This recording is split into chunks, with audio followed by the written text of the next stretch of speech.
تو کیا اب اس جیسے لوگوں پر بھی قصاص ہوگا؟ فرماتے ہیں کہ اللہ کے محبوب علیہ السلام نے میری طرف دیکھا اور حضور کے جملوں میں وہ تاثیر تھی اور لفظوں میں وہ حقیقت بیانی تھی کہ فرماتے ہیں کہ میرا دل عجیب سفر کرنے لگا. حضور فرمانے لگے انس تم سے پہلی قومیں اس لیے تباہ ہوئی تھی کہ غریب جرم کرتا تھا تو سزا ملتی تھی اور امیر جرم کرتے تھے تو رہا کر دیے جاتے تھے. حضور فرمانے لگے یہ حد لگے گی, یہ بدلہ دینا پڑے گا. کیوں دینا پڑے گا؟ اللہ کے رسول فرمانے لگے یہ اللہ کی کتاب کا فیصلہ ہے, یہ کتاب اللہ کا فیصلہ ہے کہ حدود کو قائم کیا جائے, اللہ کے بنائے ہوئے قانون کو نافذ کیا جائے. جب تک میں اپنی ذات پر, اپنے بچوں پر, اپنے گھر پر, اپنے قبیلے پر, اپنے دوستوں پر اللہ کے قانون نافذ کرنے میں کامیاب نہیں ہوتا, جب تک حدود اللہ کا قیام میں اپنی ذات سے لے کر اپنے حلقہ احباب تک لگانے میں کامیاب نہیں ہوتا, اتنی دیر تک میں یہ کیسے دعویٰ کر سکتا ہوں کہ دھرتی پر, کائنات پر اللہ کا نظام نافذ کرنے کی میں جدوجہد کروں گا؟ ہمارا مزاج اس طرح کا بن گیا ہے, ہم قانون کا نفاذ نہیں کرتے, قانون کا نفاذ نہیں چاہتے, ہم اس قانون کے لیے جدوجہد نہیں کرتے. میں آپ کی خدمت میں عرض کروں, ہر روز ایک نیا واقعہ ہوتا ہے, ہر روز اخبار کی سرخیاں بنتی ہیں, ہر روز سوشل میڈیا چلانے والوں کو ایک نیا عنوان ملتا ہے, ہر روز کالم لکھنے والوں کو ایک نیا عنوان ملتا ہے. میں اس وطن میں رہتا ہوں جہاں کے غریب صرف اس لیے ہیں کہ ان پر کالم لکھے جائیں, ان پر ولاگ کیے جائیں, ان پر ویڈیوز بنائی جائیں. لیکن مجھے سچ بتانا, ذمہ داری سے بتانا, اس سے پہلے کسی نے یہ جملہ نہیں کہا, اس کے بعد بھی یہ جملہ نہیں کہا, کسی نے ذمہ داری نہیں بتائی, کسی نے نہیں کہا یہ تمہاری ذمہ داری. یہ ذمہ داری حضرت عمر فاروق نے خود اپنے لیے وضع کی, اور اس ذمہ داری کی نزاکت کو دیکھیے. فرمایا فرات کے کنارے کتا اگر پیاسا مر گیا تو کوئی اور جواب دے نہیں ہے, حکومت میری ہے لہذا جواب دے بھی میں ہی ہوں. اللہ کے حضور مجھ سے پوچھا جائے گا حکومت تیری تھی, یہ کیا بات ہوئی, میں نے فلانا معطل کر دیا, میں نے فلانا معطل کر دیا. نہ ادھر ادھر کی تو بات کر, یہ بتا کہ قافلہ کیوں لٹا. مجھے راہزنوں سے غرض نہیں, تیری راہبری کا سوال ہے. خدا را کچھ خیال کریں, چیزوں کو سمجھیں. جب تک ہم سب قانون کی پابندی کے قائل نہیں ہیں. میں ایک دفعہ جا رہا تھا تو میرے ڈرائیور نے اوور سپیڈ, اس نے گاڑی وہ چلا رہا تھا, روک لیا ہمیں, نے کہا جی آپ کی سپیڈ زیادہ ہے. میں نے کہا بالکل زیادہ ہے. مجھے دیکھا اوہو پیر صاحب ہیں آپ جائیے. میں نے کہا جناب ایسا نہ کریں, تھوڑا سا نا پیر صاحب کے ڈرائیور کو بھی سبق دے دیں, ذرا آئندہ احتیاط سے چلے گا. آپ وہ جو سب کے لیے چالان بناتے ہیں وہ بنائیے, آپ یہ ایک نقطہ ذرا لگائیے تاکہ ہمیں احساس ہو. آپ ہمیں ماورا نہ کیجئے, آپ ہمیں اس چکی سے گزاریے, ہمیں احساس دلائیے. میں ایئرپورٹ میں اترا کسی جگہ سے, کسی ملک سے میں لوٹ رہا تھا, تو مجھے دیکھ کے اس صاحب نے کہا آپ ذرا آگے آ جائیے امیگریشن کے لیے. تو میں نے کہا پھر کیا ہوگا, ان میں سے پتہ نہیں کون ایسا ہے جو اللہ کی بارگاہ کا مقبول اور محبوب ہے, میں کیسے اسے پشت کر ڈالوں. آپ ان سب کے لیے جیسے کام کریں گے فقیر بھی اسی لائن میں آ جائے گا. ہاں پتہ تے سارا ہے سردار نو کیتیاں دا, ایدہ پردہ چپایا ہی تیرا پلا ہو سی. اپنی زندگی میں کچھ اپنے اوپر بھی نافذ کریں بھائی, اور پھر تھوڑا سا اپنوں کا احتساب بھی کریں, تھوڑا ارد گرد بھی دیکھیں ماحول کیا ہے. لیکن میں کیسے عرض کروں, ڈھیر سارے لوگ ایسے ہیں جو اپنے اے سی والے روم سے اٹھ کر باہر آ کے نہیں دیکھتے, وہ غور ہی نہیں کرتے کہ میرا عملہ کیا کر رہا, وہ توجہ ہی نہیں کرتے کہ میری ذمہ داری کیا ہے, مجھے کس کس جگہ پہ غور کرنا ہے, دیکھنا ہے. ہم بہت سارے ایسے لوگ ہیں جو غیر ذمہ دار ہیں.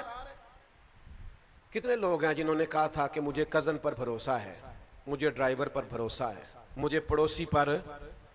تو بھئی جس پر بھروسہ ہوگا نقصان بھی تو وہی کرے گا نا, جس پر بھروسہ ہی نہیں اس نے تو آپ کی دیوار پھلانگنی نہیں.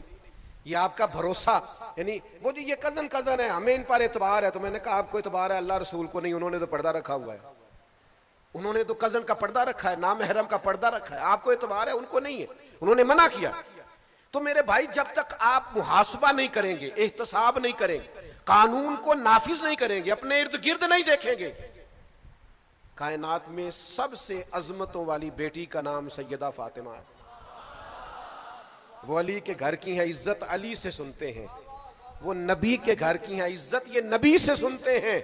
وہ جس نے معزز کیا گھرانے کو, حسین پال کے جس نے دیا زمانے کو. کیا عظمت ہے سیدہ پاک کی.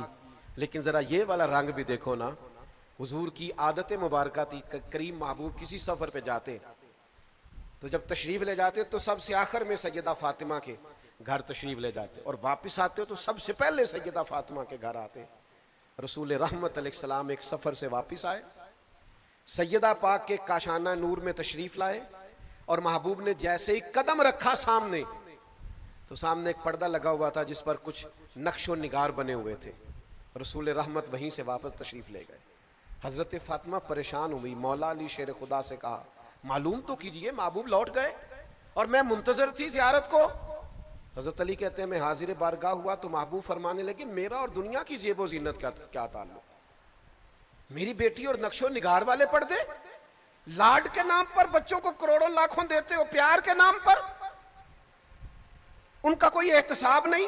محبت اور چیز کا نام ہے، اور احتساب کرنا اور ان کو ٹھیک رکھنا یہ ایک اور چیز ہے۔ اور احتساب کرنے کا مطلب یہ نہیں کہ آپ کو محبت نہیں۔ آپ ہر دفعہ بچے سے پوچھیں وہ سودا لینے گیا تھا تو بقایا کیوں نہیں لایا، آپ اس کا حساب کریں تیرے پاس اتنے تھے، اور لوگ فخر سے بتا رہے ہوتے میں نے کبھی حساب نہیں پوچھا، تو آپ نے ظلم کیا نا، کیوں نہیں پوچھا؟ بیٹے سے حساب پوچھیں، اسے حساب کی عادت ہو، اسے اپنی زندگی میں پرکھنا آئے، لوگوں کے ساتھ جب وہ معاملات کرے گا تو مضبوط رہے گا۔ نوجوان دوستو، حضرت سیدہ پاک رضی اللہ تعالیٰ عنہ کو جب پتا چلا نا کہ محبوب تو میری وہ نقش و نگار والے پردوں سے خوش نہیں ہوئے، تو سیدہ پاک پھر سیدہ پاک ہیں، ان کے قریب بھی کوئی ایسی چیز نہیں آتی۔ حالانکہ یہ جائز تھا، اگر کوئی انسانی صورت نہیں بنی ہوئی اس پر تو یہ جائز تھا، کسی کے پاس جائز پیسے ہوں تو یہاں نقش و نگار بنے نہیں ہوئے، لیکن چونکہ محبوب کو پسند نہیں آیا تو سیدہ پاک نے اسی وقت اتارا اور اللہ کی راہ میں خیرات کر دیا۔ ہم جب احتساب نہیں کریں گے، جب ہم غور نہیں کریں گے، ہمارے گھر میں باتیں ہو رہی ہوتی ہیں، ہمارے بچے باتیں کر رہے ہوتے ہیں، خاندان کی غیبتیں ہو رہی ہوتی ہیں، لوگوں کی پگڑیاں اچھل رہی ہوتی ہیں، ہمارے گھر میں سب کچھ ہوتا ہے، اور ہم جب منع نہیں نہ کرتے تو تھوڑا سا انتظار کیجئے، اس بچے کی شادی ہو لینے دیجئے، جو سارا کچھ یہ آپ کے پاس بیٹھ کے غیروں کے لیے کرتا رہا نا، وہ آپ کی باری بھی آنے والی ہے، وہ ساری باتیں آپ کے لیے کرے گا۔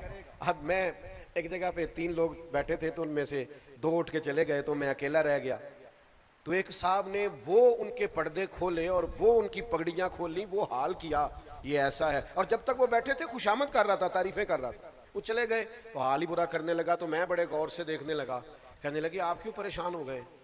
تو میں نے کہا مجھے تو اپنی فکر پڑ گئی ہے، وہ 2 گئے ہیں تو نے کوئی حال نہیں چھوڑا، جب میں جاؤں گا تو کیا اشر کرے گا، اس لیے کہ میں تو سونگ گیا ہوں، تو کیا آدمی ہے، میرے جانے پر تو اللہ جانے کیا حال کرے، نہیں نہیں نہیں نہیں آپ تو اچھے آدمی ہیں۔ میں نے کہا یہ تو ان کے منہ پہ بھی کہہ رہا تھا، یہ تو وہاں بھی کہہ ہی رہا تھا بھائی، وہ تو مجھے سمجھ آ گئی ہے تو کس لیول اور کس مزاج کا آدمی۔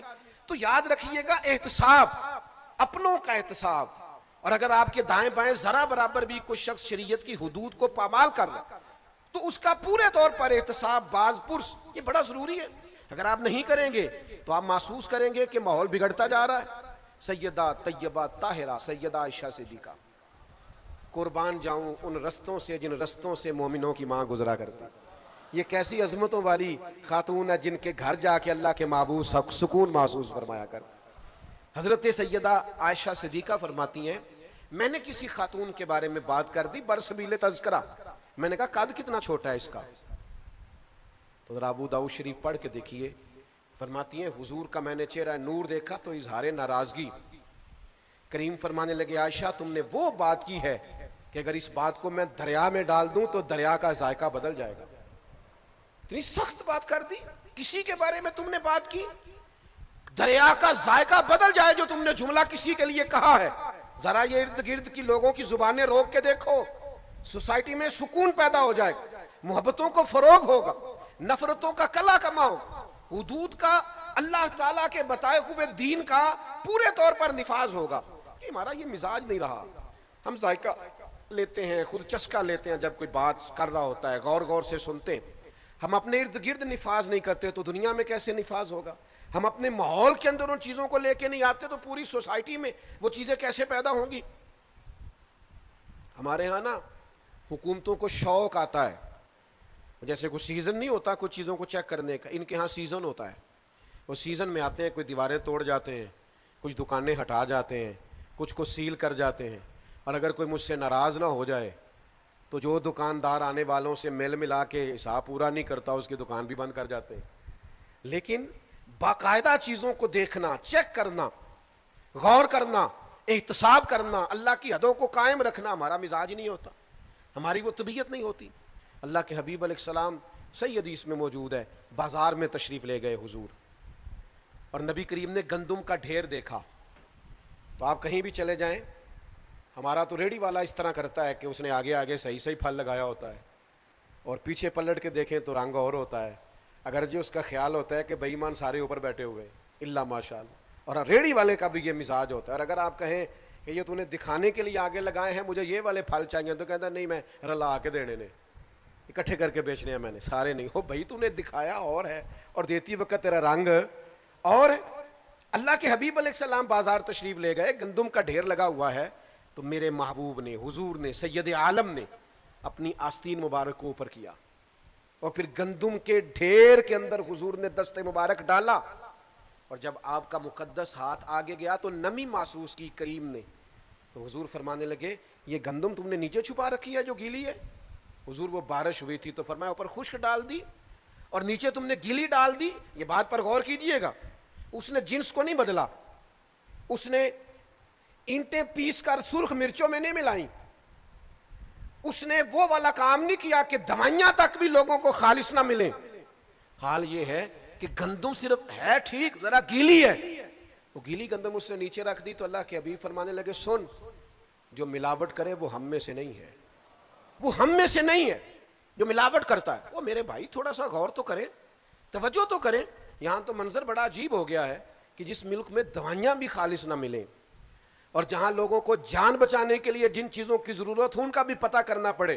آپ جائیں میڈیکل سٹور پہ، ڈاکٹر نے آپ کو لکھ کے دی ہے تو میڈیکل سٹور والا مشورہ دیتا، کہتا یہ رہنے دو، یہ والی لے جاؤ، فارمولہ ایک ہی ہے، کیونکہ وہ اس نے بھی اسی طرح کا رویہ رکھا ہے۔ اور ڈاکٹر صاحب کو بھی میڈیکل ریپ والے ملاقات کر گئے تھے، انہوں نے بھی بتایا کون سی لکھ کے دینی ہے، اللہ ماشاء اللہ سب جگہ ہاتھ ملے ہوئے ہیں، اور سب جگہ تعلقات بنے ہوئے ہیں، اور سب ہیں جو باقاعدہ اس میں شامل ہو گئے ہیں۔ اور آپ سمجھتے ہیں کہ امام حسین کا ذکر یہ ہے کہ آپ نے 3 دیگیں پکائی تھی 10 محرم والے دن، تو مہربانی کریں آپ گھر میں رکھیں دیگیں۔ یہ ساری چیزیں اور یہ لنگر اور یہ دنیا اور کائنات، آپ کس کے لیے 4 دیگوں کی بات کر رہے ہیں؟ جو جنت کے مالک اور سردار ہیں۔ آپ ان کے نظریے کو سمجھیں، فکر کو سمجھیں، سوچ کو سمجھیں۔ جب تک عملاً دین کا نفاذ نہیں ہوتا، مزاج میں دین نافذ نہیں ہو۔ مجھے بتائیے، نبی پاک علیہ السلام نے اس شخص سے ہاتھ نہیں ملایا جس نے سونے کی انگوٹھی پہنی تھی، رحمت للعالمین نبی۔ میں کیسے کہوں آج آپ کو، ہزاروں لاکھوں مسلمان ہیں جو سونے کی انگوٹھیاں پہنتے، کڑے چھلے پہنتے، کتنا کو مشکل کام ہے سونے کی انگوٹھی اتار کے چاندی کی پہننا۔ آپ اتنا بھی نفاذ اپنی زندگی پر نہیں کر سکتے، اپنے ماحول میں اتنا بھی جائز ناجائز کا ہم حساب نہیں رکھ سکتے، یہاں تک بھی اپنے آپ کو سمجھا نہیں سکتے، اور پھر کہنے والے بھی نہیں کہتے، کہنے والے بھی نہیں کہتے، وہ بھی سمجھتے ہیں۔ ایک دوست آئے سونے کی زنجیر پہنے ہوئے تھے، تو میں نے ان کو منع کیا، تو اللہ تعالیٰ نے کچھ زیادہ مال دیا ہوا تھا ان کو، بگڑ گئے بیچارے۔ تو مولانا صاحب جن کے ساتھ وائے ہوئے تھے وہ بڑے نفیس آدمی مجھے بعد میں کہنے لگے حضرت وہ کہہ رہے تھے آج کے بعد پیر صاحب کے پاس نہیں جانا۔ تو میں نے کہا ان سے کہنا تھا پیر صاحب کب تڑپ رہے ہیں آپ سے ملنے کے لیے؟ انہوں نے کب کہا تھا کہ ہمیں ضروری آپ سے ملنا ہے، ایٹ سیٹ تے پکھڑا کو آر گندل اسی اور بھی بوٹیاں جاننے ہیں۔ آپ کو کس نے غلط فہمی میں مبتلا کر دیا ہے کہ ہم بڑے تڑپ رہے تھے؟ شریعت کا حکم آپ کو سنایا جائے اور آپ بگڑ جائیں، ایک دفعہ نہیں 100 دفعہ بگڑے، آپ 100 دفعہ بگڑے، 1000 دفعہ بگڑے تو صحیح، خدا را دین کے نام پر بگڑے تو صحیح، پتہ تو ہو کہ دین کے لیے بگڑ گئے۔ میرے عزیز اپنی زندگی میں مزاج میں نفاذ دین کا مزاج بنائیں۔ یہ کیا عجیب بات ہوئی کہ میں اپنا مخالف دیکھ کے تو کڑتا ہوں، اپنا مخالف دیکھ کر تو بے چین ہوتا ہوں، میری طبیعت میں جلال آتا ہے، لیکن شریعت کا مخالف دیکھ کر مجھے کچھ بھی نہیں ہوتا۔ میرا شاگرد، میرا مرید، میرا عقیدت مند، میرا ادارے میں ڈیوٹی کرنے والا، میرے دفتر میں کام کرنے والا، میرے ہاں ملازمت کرنے والا، وہ ذرا سا میری نافرمانی کرے تو میری طبیعت بگڑ جائے، اور رب کی نافرمانی ہر جگہ ہوتی رہے اور مجھے ذرا احساس بھی نہ ہو۔ وہ اللہ کے بندے تھے، حضرت عبداللہ ابن مبارک گھوڑے پہ بیٹھے تو گھوڑا ذرا ہلنے لگا، تو حضرت عبداللہ ابن مبارک رحمۃ اللہ تعالی علیہ نیچے اترے اور نماز کی نیت باندھ لی اور 2 رکعت نماز توبہ ادا کی۔ تو خدام نے عرض کی حضور گھوڑے نے ذرا اٹکیلیاں کی ہیں اور شرارتیں کی ہیں اور آپ نفل پڑھنے لگے۔ حضرت عبداللہ ابن مبارک کی آنکھوں میں آنسو چمک آئے، فرمانے لگے جس دن مجھ سے رب کی نافرمانی ہو جاتی ہے نا، اس دن جو میرے فرما بردار ہیں وہ میری نافرمانی کرنے لگ جاتے. تو اس گھوڑے نے آج نافرمانی کیا تو توبہ کر رہا ہوں کہیں اللہ کی مجھ سے کوئی نافرمانی تو نہیں ہو گئی. بھائیو تھوڑا سا سمجھیں چیزوں کو. اور آپ نفاذ قانون اور نفاذ شریعت اور حدود کا تعین جو ہمارے دائرہ کار میں ہے وہ تو کریں، اس کا تو لحاظ کریں. پورے ملک پر اسلامی نظام نافذ کر دو، کوئی خاتون بغیر پردے کے باہر نہ آئے، وہ تو جب نافذ ہوگا تب آئے گا نا. تو ابھی آپ اپنے گھر پہ تو نافذ کریں نا، اپنے اہل خانہ کو تو پردہ کرائے نا، ان کو تو تلقین کریں نا با پردہ رہنے. جہاں تک آپ کنٹرول رکھتے ہیں وہاں تک تو آپ دین کی بات کریں، لیکن آپ تو اپنے گھر کے اندر بھی ناکام ہے دین کے نفاذ کے لیے. اور یہ کہ آپ پوری دنیا میں اور پورے ملک میں نافذ کرنے کی بات کر رہے ہیں. وہ خاص احساس پیدا کریں، اپنا مزاج اس طرح کا بنائیں جو قانون کا پابند ہو، اپنی طبیعت اس طرح کی بنائیں جو قانون کی پابند. اور پھر میں نے دیکھا ہے اس ملک میں رہنے والے جو ہر روز قانون توڑتے ہیں وہ کسی دوسرے ملک میں جاتے ہیں تو بہترین قانون کے پابند ہو جاتے ہیں. وہ ڈرتے پھرتے ہیں، سہمے ہوئے ہوتے ہیں، کسی قانون کو نہیں توڑتے. اور جہاں آ کے وہ بہانے بناتے ہیں جی یہاں ایسے ہی چلتا ہے، اور جناب یہاں ایسے نہیں چلتا، جہاں آپ جیسا بندہ چلتا ہے وہ ٹھیک ہو جائے تو باقی بھی سارا ماحول بہتر ہو جائے. آپ تو اپنے اندر تبدیلی لائیں، آپ تو اپنے آپ کو بدلیں، آپ تو اپنے اوپر غور کریں، اپنے مزاج کو تبدیل کریں، اپنی طبیعت کے اندر بدلاؤ لائیں، آپ تھوڑا سا چینج ہوں. اور قانون سب کے لیے برابر ہے، اس میں آپ کسی قسم کی گنجائش نہ دیں، کسی حکمت کے نام پر کسی بزدلی کا شکار نہ ہو. کیا ہو جائے گا، فلاں بگڑ جائے گا. میں دوستوں سے اکثر کہا کرتا ہوں لوگ اپنا مقابلہ ہی نہیں کرتے حق بات کہنے کے لیے. اپنا ضمیر ہی ان کا کہتا ہے دنیا ناراض ہو جائے گی، حالات خراب ہو جائیں گے، تجھے کیا لگے، چل رہا ہے نا سب ٹھیک ہے چلنے دے. غسان کے بادشاہ جبیلہ نے کلمہ پڑھ لیا تھا. بادشاہ یعنی آج کسی کے دوستوں میں کوئی وزیر بن شامل ہو جائے دوستوں میں، کیا اس کی اتھارٹی ہوتی ہے؟ لوگ مفت میں. میں نے تو ایسے بھی دیکھا ہے اپنے دیہاتی ماحول میں کہ وہ جو ووٹر سپورٹر ہوتے ہیں نا ایم این اے صاحب کے، ایم پی اے صاحب کے، وہ بعد میں کہتے پھرتے ہیں ہم نے جتوایا جی اسے. تو میں نے کہا آپ مہربانی کریں، آپ نہ بولیں اسے بولنے دیں، وہ تو نام تک نہیں لے رہا. آپ نہ اظہار کریں، اس سے پوچھیں. وہ تو کہتا ہے کہ ماں بدولت چیز ہی بڑی ہے، علاقہ پیار ہی بڑا کرتا ہے. تو آپ کس چکر میں ہیں؟ اسے ضرورت تھی آپ کی، اس نے آپ کو بلا لیا، آپ نہیں ہے تو ختم ہوگی بات. لیکن ایک وزیر اور ایم این اے تک لوگوں کا یہ مزاج ہوتا ہے. اور ایک ملک کا بادشاہ مسلمان ہو گیا اور پھر وہ حج کرنے کے لیے بیت اللہ آ گیا، اور جب وہ طواف کر رہا تھا تو اس نے بہت بڑا جبہ پہنا ہوا تھا، بہت بڑا لباس، اور اس کے پیروں کے نیچے تک وہ لٹکتا جا رہا تھا. زمانہ تھا سیدنا فاروق اعظم کا. ایک غریب آدمی بھی طواف میں شامل تھا. ایک حج ہوتا ہے، ایک وی آئی پی حج ہوتا ہے، ایک وی آئی پی حج ہوتا ہے. تو ایک صاحب مجھے کہنے لگے کہ ہمارا پیکج سب سے اعلیٰ ہے. تو میں نے انہیں کہا مثلاً کیا اعلیٰ ہے؟ کہنے لگے کمرے بڑے بہترین، رہائش بڑی شاندار، کھانا بڑا زبردست. تو میں نے کہا جب بیت اللہ شریف میں طواف کرنے جائیں گے تو پھر میرا خیال ہے سارے اکٹھے نہیں ہو جائیں گے. ایسا تو نہیں ہو سکتا کہ بیت اللہ شریف آپ کے پاس آئے معاذ اللہ کہ میں آ گیا ہوں تو گھر میں میرا طواف کر لے. ایک ہی صف میں کھڑے ہو گئے محمود و ایاز، نہ کوئی بندہ رہا نہ کوئی بندہ نواز. بندہ و صاحب و محتاج و غنی ایک ہوئے، اور جب تیری سرکار میں پہنچے تو سبھی ایک ہوئے. یہ مزاج بنائے. تو طواف میں غریب آدمی تھے تو وہ جبہ بہت بڑا پہنا ہوا تھا، تو ایک غریب آدمی کا پیر جبے پہ آ گیا، اور جب وہ آگے بڑھا اور پیچھے سے اس کا کرتا کھینچا تو بادشاہ تھا، مزاج بڑا انوکھا تھا، پلٹ کے اس نے غریب آدمی کی طرف دیکھا اور ایک تھپڑ مار دیا. اس کے ہونٹ پھٹ گئے، دانت ٹوٹ گئے. اور یہ کوئی وہ والا معاملہ نہیں تھا کہ غریب پرچہ کرانے نہ جائے کہ کیا فائدہ، میری کون سی سنی جانی ہے. چوری ہو گئی 5-7 لاکھ کی تو غریب تھانے نہیں جاتے، وہ کہتے ہیں چھوڑو کہ یہ نہ ہو اس سے زیادہ پرچہ کٹوانے پہ لگ جائے، اللہ ماشاء اللہ رہنے دو، جاتے ہی نہیں. غلط کہہ رہا ہوں میں غلط کہہ رہا ہوں، صحیح نہیں کہہ رہا. غریب آدمی تھانے جاتا ہی نہیں، وہ کہتا ہمیں دیوار کون پھلانگنے دے گا، ہماری بات کون سنے گا. یہ کیسے ہو سکتا ہے؟ جاتے ہی نہیں لوگ، ڈرتے ہیں، سہمے ہوئے ہوتے ہیں. اور ایک دوست تو مجھے کہنے لگے حضرت چور سے زیادہ تو مدعی سے سوال پوچھے جاتے ہیں، تو ہمیں تو خود لگتا ہے کہ چور تو ہم ہیں شاید، تو چھوڑیں کیا ضرورت ہے جانے کی. کیفیت بڑی منفرد ہے. چلیں میرے محبت والے دوست بیٹھے ہوئے ہیں، میں نے فیصلہ کیا آج رعایت نہ دینے کا. یہ سستا اور مہنگا وکیل کیا ہوتا ہے؟ قانون ایک ہی نہیں، قانون کی کتابیں نہیں، کوئی نہیں پتا آپ کو، میرا خیال ہے آئین ایک ہی نہیں، تو سستا مہنگا وکیل کیا ہوتا ہے پتہ ہے آپ کو؟ بتاؤ پیج ذرا صحیح آنے چاہیے، ذرا تھوڑا ماحول، بڑے بڑے اچھے لوگ بھی ہیں اس شعبے میں، کیا بات، اللہ تعالیٰ برکات عطا فرمائے، لیکن کیا ہوتا ہے یہ ہم نے یہاں بھی ایک سٹینڈرڈ بنا لیا ہے، یہاں بھی ایک ماحول بنا لیا ہے، حالانکہ قانون اگر ایک جیسا ہے تو اس کا نفاذ بھی ایک جیسا ہے۔ کچھ جگہ تو ایسی ہیں، یعنی ایک دوست میرے پاس آئے تھوڑے دن ہوئے، کہنے لگے اب مقدمہ ٹھیک ہو جائے گا، میں نے بڑا مہنگا وکیل کیا ہے۔ میں نے کہا مثلا وہ کیا کر لے گا، مجھے بتائیں تو صحیح، قانون بھی وہی ہے، آئین بھی وہی ہے، تو یہ کیا فلسفہ ہے؟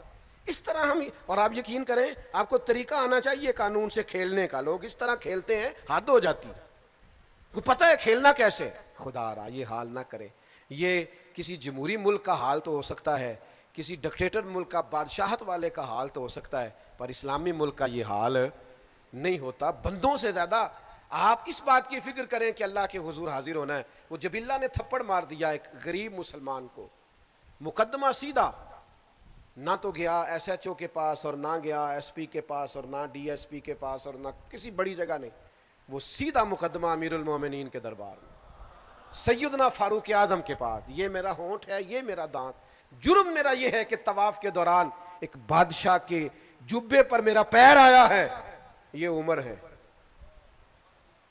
یہ تسلسل ہے خلافت کا، یہ مزاج ہے جو رسول رحمت کا دیا ہوا، یہ ہے نفاذ دین، یہ ہے شریعت اسلامیہ کا قیام، یہ ہے حدود اللہ کی پاسداری۔ حضرت عمر نے اس بادشاہ کو بلایا، فرمایا یہاں اس غریب کو راضی کر لو، یہاں کل شام کو تمہیں بدلہ دینا پڑے گا۔ وہ کہنے لگا میں بادشاہ ہوں، میں بھی بدلہ دوں گا؟ فرمایا سارے ہی دیں گے، یہ حضور کا دین ہے، اس میں کوئی امیر غریب نہیں ہوتا، آپ کو بدلہ دینا ہے، آپ کو کٹہرے میں آنا ہے، آپ کو ذمہ داری ہے آپ کی، آپ کو بتا کیوں تھپڑ مارا آپ نے؟ کہنے لگا میں تو اسلام اس لیے لایا تھا کہ میری عزت اور بڑھ جائے گی، تو آپ نے فرمایا تو بدلہ دے، عزت اسی میں ہے، واہ میدان میں آ، اللہ اکبر۔ اس نے کہا مجھے ایک رات کی مہلت دے دے، صبح میں بتاؤں گا۔ رات کو اس نے اٹھایا سارا سامان اور وہ بھاگ گیا واپس، اور اپنے ملک میں جا کے پھر سے عیسائی ہو گیا، مرتد ہو گیا۔ لوگوں نے حضرت عمر سے کہا، گویا کہنے والوں نے کہا، سوچا کہ جناب ایک بادشاہ وقت کو ضائع کیا، تو تاریخ مسکرا کے کہہ رہی تھی عمر نے بندہ ضائع نہیں کیا، عمر نے رسول اللہ کا دین نافذ کیا ہے۔ آپ دین نافذ کریں، جو ضائع ہوتا ہے سو ضائع ہو جائے۔ ہمیں سب سے پہلے اپنے آپ پر قانون کو، دین کو نافذ کرنا، اپنے گھر پہ دین کو نافذ کرنا۔ امام علی مقام رضی اللہ تعالیٰ عنہ، ان کے میدان میں نکلنے کا فلسفہ آپ سمجھیں۔ امام حسین رضی اللہ تعالیٰ عنہ کا فلسفہ یہ ہے کہ یہ جو یزیدی ہیں یہ حدود اللہ کو پامال کر رہے ہیں، یہ محرمات کو حلال کر رہے ہیں، لہذا ان کے خلاف کھڑے ہونا ہے، نفاذ دین کے لیے، شریعت کی حدوں کو برقرار کرنے کے لیے۔ اور اس کا نتیجہ نکلا، امام علی مقام رضی اللہ تعالیٰ عنہ نے اس مقصد کو اتنا بڑا مقصد جانا کہ ساری اولاد اس راستے میں قربان کر دی، اپنی جان تک دے دی، لیکن اتنا بڑا مقصد ہے اللہ کی حدود کا قیام۔ میں اور آپ تھوڑا تھوڑا اپنے آپ کو بیک لے کے آئیں، جو فلاں صاحب ہوتے ہیں اور پھر لوگ آ کے نا بڑی کہانیاں سناتے ہیں، میں بینک میں گیا تھا جی، دین کی بڑی برکت ہے، لوگ بڑے کھڑے تھے، انہوں نے مجھے اندر بلا لیا، میں نے کہا آپ کو دھوکا ہوا ہے، ہم مہربانی فرمائیں، آپ کو لائن میں ہی رہنا چاہیے تھا، یہی آپ کے لیے بہتر تھا، اور اسی میں عافیت تھی، اسی میں آسانی تھی۔ لیکن وہ تھوڑا سا دنیا سے ہٹ کے ہونے میں نفس کی بڑی خواہش ہے، تسکین ہے، تو ذرا لوگ تھوڑا سا اس کو بڑھا چڑھا کے پیش کرتے ہیں، تھوڑا سا اس میں لوگ، مطلب میں، ہمارے سنگی احباب اور دیگر حضرات میں سے کچھ لوگوں کا یہ خیال ہوتا ہے کہ ہم کسی محفل میں شامل نہ ہوں، ہم کسی دینی تقریب میں کسی عالم کی، کسی مبلغ کی کوئی بات نہ سنیں، ہم الگ سے جائیں تاکہ ہماری ویڈیو بن جائے، ہماری فوٹو آ جائے، ہمارے تعلقات کا پتہ ہو جائے۔ ہمارے اصحاب قبلہ عالم فرمایا کرتے تھے، جو فیض مسلمانوں کے اجتماعی مل کے بیٹھنے میں ہوتا ہے نا، وہ اکیلے اکیلے بات کرنے میں نہیں ہوتا۔ میرے عزیزو، امام علی مقام کے پیغام کو سمجھیے۔ میری آخری بات، اس کو اچھے طریقے سے اپنے دل میں جگہ دیجیے گا، یہ میری گفتگو کا خلاصہ بھی ہے، اور ہم سب کے یہاں آج جمع ہونے کا مقصد بھی ہے۔ شریعت اسلامیہ کو سمجھیے، شریعت کے مزاج کو سمجھیے، اور دین دنیا میں نافذ ہونے کے لیے آیا ہے، اس کے نفاذ کے لیے اپنے آپ کو پیش کیجیے۔ شریعت اسلامیہ کے جو قانون ہیں، حلال و حرام کے جو مسائل ہیں، ان کو سمجھیے، اس پر غور کیجیے، اور سب سے پہلے اپنے آپ کو پیش کیجیے، دین کا نفاذ کیجیے، پھر اپنے بچوں پر، پھر اپنے گھر پر، پھر آپ کے دوست، اپنے دوستوں میں اس بات کی ترویج کیجیے کہ یہ شریعت کا حلال ہے اور یہ شریعت کا حرام ہے۔ وہ ماحول نہ بنائیے کہ دوست جرم کر کے آیا اور ہم نے اسے پناہ دینی۔ دوست ہی مشکل وقت میں کام آتے ہیں، یہ زیادتی ہے دوست کے ساتھ۔ آپ اس کے مشکل وقت میں کام نہیں آ رہے، اس کے غلط وقت میں کام آ رہے۔ آپ کوشش کیجئے، توجہ دلائیے کہ میرے بھائی یہ آپ نے غلط کیا ہے، آپ اپنی غلطی کا ازالہ کریں، کبھی مجرموں کے ساتھ کھڑے نہ ہوں، کبھی ظالموں کے ساتھ کھڑے نہ ہوں۔ امام حسین رضی اللہ تعالیٰ عنہ کی فکر یہ ہے کہ آپ اپنے بچوں کے ساتھ ہوں، مستورات کے ساتھ ہوں، اہل خانہ کے ساتھ ہوں، لیکن آپ کو حق کے لیے کھڑا ہونا پڑے تو آپ ڈٹ جائیں، میدان میں رہیں، لیکن تھوڑی سی بھی کسی مقام پر بھی آپ لچک کا مظاہرہ نہ کریں۔ آپ یقین کر کے جانیں، یہاں تو یہ حال ہو گیا ہے کہ بالکل جس کو آسانی سے کہا جا سکتا ہے نا، اور ہماری بات بھی سنے گا، اس کو کہا جا سکتا ہے نا کہ یہ کام نہ کر، یہ جائز نہیں، لیکن صرف ہم اس لیے نہیں کہتے کہ یہ بندہ کہیں مجھے برا نہ کہے، بس ٹھیک ہے میں گڈ بک میں رہوں، مجھے کسی جگہ ملامت نہ کی جائے۔ بالکل ہمارے کہہ دینے سے وہ بدل جائے گا، ہمارے بات کرنے سے وہ اثر قبول کرے گا، لیکن نتیجہ یہ ہوتا ہے کہ چونکہ وہ کہیں میرا مخالف نہ ہو جائے، لہذا ہم بات ہی نہیں کرتے۔ اپنے گھر میں، اپنے قبیلے میں، اپنے خاندان میں اس بات کا رواج پیدا کیجئے کہ ہمیں شریعت کے اصول اور قاعدے ضابطے ان کا نفاذ کرنا ہے۔ اللہ کے حبیب علیہ السلام نے دعا دی، کہا اے اللہ اس مرد پہ رحم فرما جو صبح نماز کے لیے اپنی بیوی کو جگاتا ہے، کہا اے اللہ اس عورت پر رحم فرما جو صبح نماز کے لیے اپنے شوہر کو جگاتی ہے۔